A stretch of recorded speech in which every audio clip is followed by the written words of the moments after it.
Viewers అందరికీ నమస్తే. నేను మీ పిట్టల రవి. ఒకే దేశం ఒకే ఎన్నికలు, ఇది ఇప్పుడు బీజేపీ నినాదం. దీని మీద పెద్ద ఎత్తున చర్చలు జరుగుతున్నాయి. బీజేపీ 2014లో అధికారంలో వచ్చే సందర్భంలోనే మేనిఫెస్టోలో ఈ డిమాండ్ పెట్టడం జరిగింది. ఇప్పుడు జమిలీ ఎన్నికల మీద దేశవ్యాప్తంగా అనేక సంవత్సరాలుగా చర్చ జరుగుతా ఉంది. ప్రథమంగా 1983లో ఎన్నికల సంఘం ఈ ప్రతిపాదన తెచ్చింది. తర్వాత 1999లో లా కమిషన్ ఏర్పడ్డది.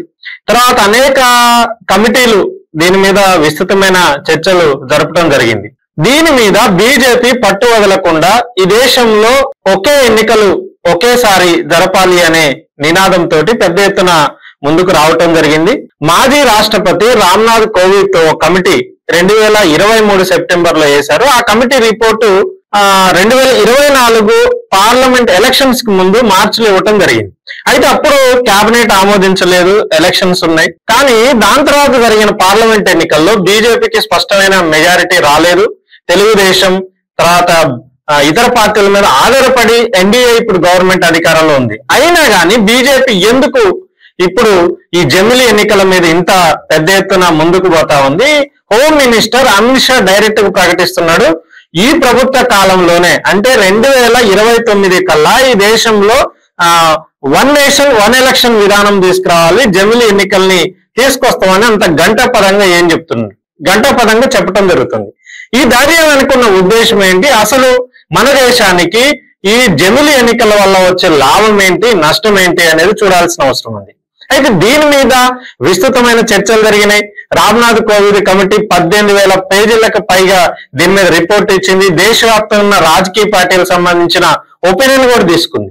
అయితే ప్రధానమైన దేశ రాజకీయ పార్టీలు, ప్రాంతీయ పార్టీలు ఈ దేశానికి ఈ జమిలీ ఎన్నికల పద్ధతి అనేది సూటబుల్ కాదు అని వ్యతిరేకించడం జరిగింది. కాంగ్రెస్, సిపిఎం, తృణమూల్ కాంగ్రెస్, ఇంకా అనేక రకాల ప్రాంతీయ పార్టీలు, జాతీయ పార్టీలు, లెఫ్ట్ పార్టీలు తీవ్రంగా వ్యతిరేకించిన పరిస్థితి కూడా ఉంది. అయినా కానీ బీజేపీ ముందుకు పోవటానికి సిద్ధమైంది. కేంద్ర కేబినెట్ లో దీన్ని పెట్టి ఆమోదం తీసుకోవటం జరిగింది. వచ్చే పార్లమెంటు సమావేశాల్లో బిల్లు తీసుకురావడానికి కూడా ముందుకు పోతామని ప్రభుత్వం ప్రకటిస్తుంది. అయితే ప్రభుత్వం చెప్తున్న వాదనలు ఏంటి, దానిలో ఉన్న వాస్తవాలు ఏంటి, అసలు నిజంగా భారతదేశానికి అనుగుణంగా భారతదేశానికి ఈ జమిలీ ఎన్నికలు సూటబుల్ అవుతాయా కాదా, అసలు దీనివల్ల ఎవరికి లాభం జరిగిద్ది, ఎవరికి నష్టం జరిగిద్ది అనేది మనం కొంచెం విస్తృతంగా చర్చించాల్సిన అవసరం ఉంది. అయితే ఈ జమిలీ ఎన్నికలు రావాలి, ఈ దేశంలో ఉండాలని కోరుకునే వాళ్ళ యొక్క వాదనలు ఎలా ఉన్నాయి అని చూసినప్పుడు ప్రధానంగా ఒక 3 వాదనలు ముందుకు తీసుకొస్తున్నారు. ఒకటి, పార్లమెంట్ కి రాష్ట్రాల అసెంబ్లీలకి వేరు ఎలక్షన్స్ జరుగుతున్నాయి. పార్లమెంట్ జరిగిన తర్వాత ప్రతి సంవత్సరం ఏదో ఒక రాష్ట్రంలో 5 రాష్ట్రాల్లో ఈ దేశంలో ఎన్నికలు జరగటం వల్ల ప్రజాధనం వృధా అవుతుంది, ఎన్నికల ఖర్చు అనేది పెరిగిపోతుంది, ఆర్థికంగా ఈ దేశానికి నష్టం జరుగుతుంది, రాష్ట్రాలకు నష్టం జరుగుతుందనే వాదనని ముందుకు తీసుకురావటం జరుగుతుంది. రెండోది, ఎన్నికలు జరుగుతున్న సందర్భంలో అధికారులు ప్రజాపాలన కుంటుపడుతుంది, అధికారులంతా ఎన్నికల పనులకు పోవటం వల్ల ప్రజలకు సంక్షేమ పథకాలు అందటం లేదు అనేది ఇంకొక రకమైన వాదన తీసుకొస్తున్నారు. మూడోది, ప్రధానంగా ఈ దేశానికి సంబంధించి చూసినప్పుడు ఏదైతే ఆ రాజకీయ పార్టీకి సంబంధించి ఉందో ఆ ఎక్కువ ఖర్చు పెడుతున్నారో అవినీతికి ఎక్కువ ఆస్కారం అయ్యే అవకాశం ఉంది. ఎన్నికలు అనేక సార్లు జరగటం వల్ల ఈ డబ్బు అనేది వెదజల్లుతున్నారు అనేది కూడా పెద్ద ఎత్తున చర్చని ముందుకు తీసుకురావడం జరుగుతుంది. అయితే ఈ వాదనలు కూడా బీజేపీ చేస్తుంది. దీంట్లో ఉన్న వాస్తవాలు ఏంటి, అసలు నిజంగానే వీళ్ళు చెప్తున్నట్టు జమిలీ ఎన్నికలను తీసుకొస్తే ఈ రకంగా ప్రభుత్వ వాదనలు లేదు జమిలీ ఎన్నికలను సపోర్ట్ చేసే వాళ్ళ యొక్క వాదనల ప్రకారం భారతదేశానికి న్యాయం జరిగిద్దా లేదా అభివృద్ధి జరిగిద్దా అనేది మనం ఒకసారి చూడాలి. ఫస్ట్, ఈ దేశానికి ఆర్థికం సంబంధించి భారం అవుతుందనే దాన్ని మనం ఒకసారి చూస్తే ఈ తప్పుడు వాదన అనేది మనకి స్పష్టంగా తెలుస్తుంది. ఎలక్షన్ కమిషన్ ఇచ్చిన దాని ప్రకారమే ఎన్నికలు నిర్వహించడానికి 4,000 కోట్లు 2019 పార్లమెంట్ ఎలక్షన్ సందర్భంగా ఖర్చు అయిందని చెప్పారు. అసెంబ్లీ ఎన్నికలకి ఖర్చు అయిందని చెప్పారు. సుమారు అంటే అభ్యర్థులు, రాజకీయ పార్టీలు, ప్రచారం ఇవంతా కలిస్తే 60,000 కోట్ల రూపాయల దాకా 2019 ఎలక్షన్ లో ఖర్చు అయిందనేది ప్రభుత్వ వర్గాలు చెప్తున్నాయి. కానీ వాస్తవంగా జమిలీ ఎన్నికలు ఒకేసారి జరిపితే, పార్లమెంట్ కి, అసెంబ్లీకి, స్థానిక సంస్థలకి ఒకేసారి ఎన్నికలు జరిపితే ఈ రకమైన ఖర్చు తగ్గిద్దా? ఈ ప్రశ్నలు మనం ఒకసారి వేసుకుంటే ఈ ఖర్చు తగ్గదు అనేది మనం చెప్పొచ్చు. ఇప్పుడు ఆదాయం తగ్గుతుందని వాదించే వాళ్ళు ఇంకొక విషయాన్ని గమనించట్లేదు, అది దాచిపెడుతున్నారు. ఏంటంటే ఈ దేశంలో ఎన్నికలు ఒకేసారి నిర్వహించడానికి కావాల్సిన ఈవీఎం మిషన్లు ఈ దేశంలో ఉన్నాయా? వాస్తవంగా ఏడాదికి లేదు ఒకేసారి 5 రాష్ట్రాలకు ఎన్నికలు జరిపే పరిస్థితులు ఉన్నప్పుడు దేశంలో ఉన్న ఈవీఎంలన్నీ ఆ రాష్ట్రాల ఎన్నికలకు వాడతారు. మళ్ళీ ఆ రాష్ట్రాల ఎన్నికలు అయిపోయిన తర్వాత మళ్ళీ ఇంకొన్ని రాష్ట్రాల ఎన్నికలకు వాడతారు. అట్లా మన దేశంలో ఉన్న ఈవీఎంలకు సంబంధించి రొటేషన్ గా ఏ రాష్ట్రాలకి ప్రతి సంవత్సరం జరిగే గ్యాప్ గా జరిగే ఎలక్షన్స్ కి ఈవీఎంలు వాడతారు.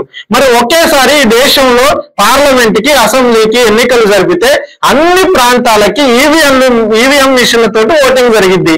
మరి ఇప్పుడు ఈవీఎం మిషన్లు జమిలి ఎన్నికలు జరపడానికి కావాల్సినవి ఉన్నాయా? వాస్తవంగా ఇప్పుడు ఈవీఎం మిషన్లు సరిపోవు. కాబట్టి ఈవీఎం మిషన్ కొనుగోలు చేయాలి. ఒక్క ఈవీఎం మిషన్ కొనుగోలు చేయడానికి 17,000 రూపాయలు ఖర్చు అవుద్ది అనేది ఇప్పుడు ప్రభుత్వం ప్రాథమికంగా చెప్తుంది. ఇంకా పెరిగే అవకాశం కూడా ఉంది. కాబట్టి ఆ రకంగా చూసుకున్నప్పుడు నెక్స్ట్ జమిలి ఎన్నికలు జరపాల్సి వచ్చినప్పుడు దేశవ్యాప్తంగా ఒకేసారి ఎన్నికలు జరిగితే కొన్ని వేల లక్షల ఈవీఎంలు కొనుగోలు చేయాలి. అప్పుడు మరి 1,000 కోట్ల రూపాయలు ఖర్చు అవుద్ది కదా, మరి ఆదాయం ఎక్కడ భారతదేశాన్ని మిగిలిద్ది? ఇప్పుడు ఈ ప్రశ్నకి సమాధానం చెప్పాల్సిన అవసరం ఉంది. రెండోది, ఎలక్షన్స్ జరిగినప్పుడు పారామిలిటరీ దళాలు అంటే రక్షణ కోసం ఉపయోగించాల్సిన పోలీసు వ్యవస్థ, మిలిటరీ వ్యవస్థ, కాపాడే వ్యవస్థ అవుతుంది ఎన్నికలు సజావుగా సాగటానికి ఉండే రక్షణ వ్యవస్థ ఇప్పుడు 3-4 ప్రాంతాల్లో 3-4 రాష్ట్రాల్లో ఎలక్షన్స్ జరిగినప్పుడే సరిపోవట్లేదు. శాంతి భద్రతల సమస్య వస్తుంది. ఇప్పుడు దేశవ్యాప్తంగా ఒకేసారి ఎన్నికలు జరిపితే మన దేశం దగ్గర ఉన్న మిలిటరీ ఎంత, మన దేశం దగ్గర ఉన్న పోలీసు వ్యవస్థ ఎంత, ఒకేసారి ఎన్నికలు జరపడానికి కావాల్సినంత సిబ్బంది ఈ దేశంలో ఉందా అని ఒక ప్రశ్న వేసుకుందాం. లేదు. కాబట్టి ఇప్పుడు కొత్తగా రిక్రూట్మెంట్ చేయాలి. ఇప్పుడు దేశవ్యాప్తంగా ఒకేసారి అన్ని ప్రాంతాల్లో ఎన్నికలు జరపాలి అంటే కొత్త రిక్రూట్మెంట్ జరపాలి. కొత్త రిక్రూట్మెంట్ జరిపితే లేదు ప్రైవేట్ వాళ్ళు రిక్రూట్మెంట్ చేసుకున్న 1,000 కోట్ల రూపాయలు ఖర్చు అయ్యే అవకాశం ఉంది. ఆ రకంగా ఏదైతే జమిలి ఎన్నికలు జరిగితే ఆదాయము తగ్గిపోద్ది అని చెప్తున్న వాదనలు అయితే అది తప్పు. జమిలి ఎన్నికలు జరిగినాయని ఖర్చు ఇంకా పెరిగిద్ది, ఈవీఎం మిషన్లు కొనడానికి ఖర్చు పెరిగిద్ది, లేదు పారామిలిటరీ దళాలని ఎన్నికలు నిర్వహించడానికి ఖర్చు పెరిగిద్ది. కాబట్టి ఇది ఒక శుద్ధ తప్పుడు వాదన అనేది మనం చూడాల్సిన అవసరం ఉంది. రెండో వాదన ఏం చేస్తున్నారు అంటే సంక్షేమ పథకాలు కుంటుపడుతున్నాయి, ఎన్నికల కోడ్ వల్ల నష్టం జరుగుతుంది, ప్రజాపాలన అంతా ఆగిపోతుందని చెప్తున్నారు. అసలు ఎన్నికల కోడ్ ఎన్ని రోజులు ఉంటది? పార్లమెంట్ ఎలక్షన్ జరిగినప్పుడు దేశవ్యాప్తంగా ఎన్నికల కోడ్ ఉంటది. కానీ రాష్ట్రాల్లో అసెంబ్లీ ఎలక్షన్స్ జరిగినప్పుడు ఆ రాష్ట్రం వరకే ఎన్నికల కోడ్ ఉంటుంది తప్ప పక్క రాష్ట్రానికి ఎన్నికల కోడ్ ఉండదు. కాబట్టి ఆ రాష్ట్రంలో ఉదాహరణకు ఒక ఆంధ్రప్రదేశ్ ఎలక్షన్ జరిగితే ఆంధ్రప్రదేశ్ వరకే కోడ్ ఉంటది, లేదా తెలంగాణలో ఎలక్షన్ జరిగితే తెలంగాణ వరకే ఎన్నికల కోడ్ ఉంటది. అక్కడే ఆ టైంలో సంక్షేమ పథకాలు అమలు చేయొచ్చు. కాబట్టి కొత్త పథకాలు ప్రకటించకూడదు, కొత్త పథకాలు అమలు చేయకూడదు అనేది ఎన్నికల కమిషన్ నిబంధనలు. అప్పుడు ఒక రాష్ట్రానికి పరిమితం ఎలక్షన్ అయితే ఆ రాష్ట్రం వరకు ఎన్నికల కోడ్ ఉంటుంది తప్ప ఇది దేశవ్యాప్తంగా అభివృద్ధికి ఆటంకం లేదా దేశవ్యాప్తంగా సంక్షేమ పథకాలు నిలిచిపోతాయనే ఆ వాదన ఏదైతే చెప్తున్నారో ఇది తప్పుడు వాదన అనేది మనం చూడాలి. ఇక మూడో వాదన ఏంటంటే అధికారులంతా ఎలక్షన్స్ కు పోతారు కాబట్టి ఆ రకంగా నష్టం జరుగుతుంది అనేది పెద్ద ఎత్తున వాదన తీసుకొస్తున్నారు. కానీ ఎక్కడ అధికారులు ఎన్నికల విధుల్లో నిర్వహిస్తారు? ఏ రాష్ట్రం ఎన్నికలు జరిగితే ఆ రాష్ట్రానికి సంబంధించిన అధికారులు మాత్రమే ఎన్నికల విధుల్లో ఉంటారు. మిగతా రాష్ట్రాలకు సంబంధించిన అధికారులు ఎందుకు ఎన్నికల విధుల్లో ఉంటారు? కాబట్టి ఏ రాష్ట్రానికి ఆ రాష్ట్రం ఒకేసారి 5 సంవత్సరాల కోసం జరిగింది అనేది మనం గుర్తుంచుకోవాలి. లేదు ఒక ఉప ఎన్నికలు రావచ్చు, లేదు ప్రభుత్వాలు పడిపోతే జరగవచ్చు. కానీ ప్రభుత్వం చెప్తున్న వాదనలు అవుతున్నాయి ఇవి తప్పుడు వాదనలు, ఇవి కరెక్ట్ గా ప్రజల్లో నిలబడే వాదనలు కావు అనేది మనకి స్పష్టంగా అనిపిస్తుంది. అయినా ఎందుకు ఈ రకమైన జమిలి ఎన్నికలను తీసుకురావడానికి ప్రయత్నం చేస్తున్నారు? వచ్చే నష్టం ఏంటి? అసలు చాలా మంది అడుగుతున్నారు ఏంటంటే నిజమే కదా జమిలి ఎన్నికలు తీసుకొస్తే ఏంటి నష్టం అని ఒక ప్రశ్న వేస్తున్నారు. ఈ దేశంలో ఒక కుట్ర జరుగుతుంది అనేది ప్రాంతీయ పార్టీలు పెద్ద ఎత్తున ఇప్పుడు విమర్శలు చేస్తున్నాయి. మన దేశము సంకీర్ణ ప్రభుత్వాల యుగంలో ఉన్న దేశం, అదే విధంగా సమైక్య స్ఫూర్తికి నిదర్శనమైన దేశం. రాజ్యాంగ స్ఫూర్తి ఏంటి? రాష్ట్రాలు కేంద్రము అధికారాల మధ్య స్పష్టమైన విభజన ఉంది. ఆ రకంగా చూసినప్పుడు దేశంలో ఉన్న రాష్ట్రాలకు స్వయం సంస్కృతి, అక్కడున్న ప్రత్యేక పరిస్థితులు, అక్కడున్న అభివృద్ధి ఎజెండా వేరుంటది, వాళ్ళ నినాదాలు వాళ్ళ డిమాండ్లు వేరువేరుగా ఉంటాయి. ఆ రాష్ట్రాలకు ప్రత్యేకమైన భౌగోళిక పరిస్థితులు కూడా ఉన్నాయి ఈ దేశంలో. కాబట్టి ప్రాంతీయ పార్టీలు ఆ ప్రాంతాల యొక్క అంశాన్ని ప్రతిబింబించడం కోసం, ఆ ప్రాంతాల హక్కుల కోసం ఏర్పడ్డ ప్రాంతీయ పార్టీలు చాలా ఉన్నాయి మన దేశంలో. తెలంగాణ రాష్ట్ర సమితి టిఆర్ఎస్ కానుంచి మొదలు పెడితే, టీడీపీ కానుంచి మొదలు పెడితే, అన్నా డిఎంకే, బీజేడీ, ఇంకా అనేక రకాలుగా అనేక రాష్ట్రాల్లో చాలా పార్టీలు ఉన్నాయి, ప్రాంతీయ పార్టీలు.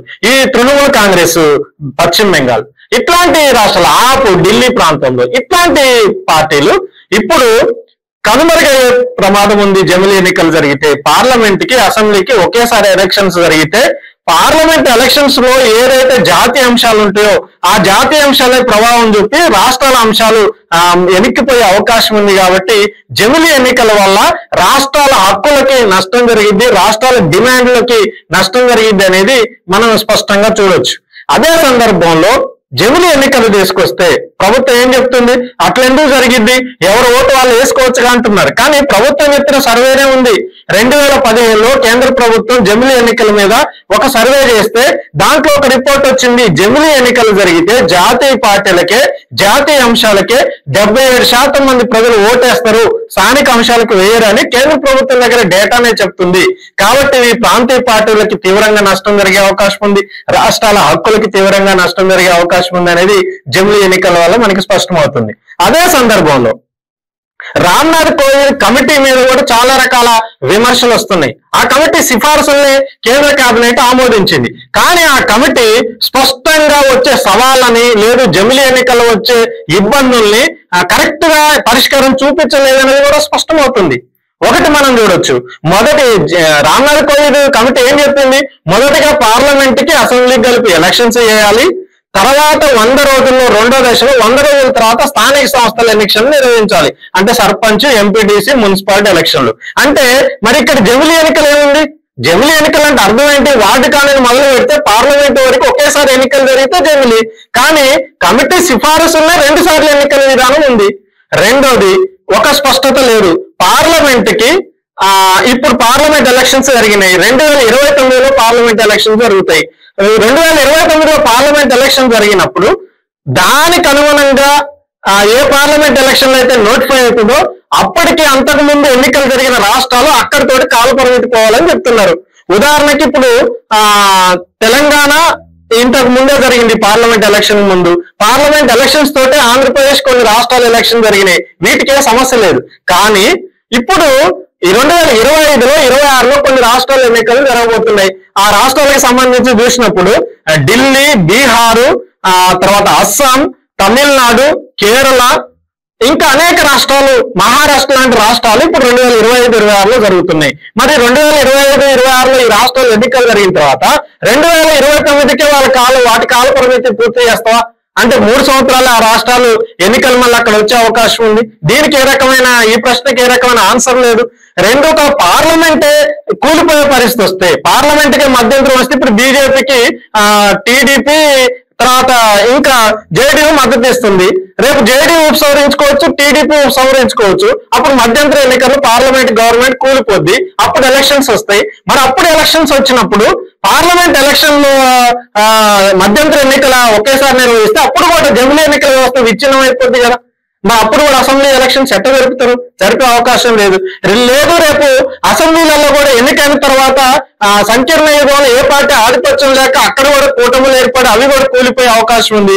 అప్పుడు ఆ రాష్ట్రాల్లో మళ్ళీ మధ్యంతర ఎన్నికలు పెట్టాలి. అప్పుడు కూడా ఖర్చు అవుతుంది కదా, అప్పుడు కూడా అధికారుల వ్యవస్థ ఉంది కదా, అప్పుడు కూడా ఎన్నికల కోడ్ వస్తుంది కదా. ఈ ప్రశ్నలకు ఎక్కడ సమాధానం ఉంది? అదే సందర్భంలో చివరిగా ఏంటి అంటే వీటన్నిటి వెనుక ఒక కుట్ర ఉంది అనేది స్పష్టంగా వామపక్షాలు పెద్ద ఎత్తున సిపిఎం ఇతర లెఫ్ట్ పార్టీలు ముందుకు తీసుకొస్తున్నాయంటే బీజేపీకి అసలు సంఖ్యాబలం లేకుండానే ఈ జమిలీ ఎన్నికలను తీసుకురావాలని చూస్తుంది. రామ్నాథ్ కోవింద్ కమిటీలో ఉంది స్పష్టంగా మూడింట్లో రెండు వంతుల మెజారిటీ ఉంటే మాత్రమే ఇది జమిలీ ఎన్నికలు వస్తాయి. ఎంత ఉండాలి? 543 పార్లమెంట్ సీట్లలో, ఎంపీ సీట్లలో 362 మంది మెజారిటీ ఉంటే మాత్రమే ఈ బిల్లు నెరవేరే అవకాశం ఉంది. కానీ బీజేపీకి అంత పార్లమెంట్ సభ్యులు ఉన్నారా? ఎన్డీఏ కూటమి మొత్తాన్ని గెలిపితే 293 మంది ఎంపీలు ఉన్నారు. రాజ్యసభలో ఈ బిల్లు నెగ్గాలంటే 245 మంది రాజ్యసభ సభ్యులు ఉంటే 164 మంది మద్దతు కావాలి. కానీ బీజేపీకి ఎన్డీఏకి ఎంతమంది ఉన్నారు? 113 మంది ఉన్నారు. కాబట్టి సంఖ్యాబలం రీత్యా చూసినప్పుడు జమిలీ ఎన్నికలు ఈ దేశంలో బీజేపీ తీసుకొచ్చే అవకాశమే ఇప్పుడు లేదు. అయినా ఎందుకు ఈ రకంగా చేస్తున్నారంటే బీజేపీ ఆర్ఎస్ఎస్ కుట్రుంది. ఈ దేశంలో ప్రజాస్వామ్య వ్యవస్థ ఉండొద్దు, అధ్యక్షుడి తరహా పాలన ఉండాలి. అంటే వ్యవస్థల్లో ఎన్నికల ద్వారా పాలకుడు ఉండకుండా ఏక వ్యక్తి పాలన రావాలి అనేది ఆర్ఎస్ఎస్ యొక్క లక్ష్యం. అందుకే ఆర్ఎస్ఎస్ కి దేశంలో 3 లక్ష్యాలు ఉన్నాయి.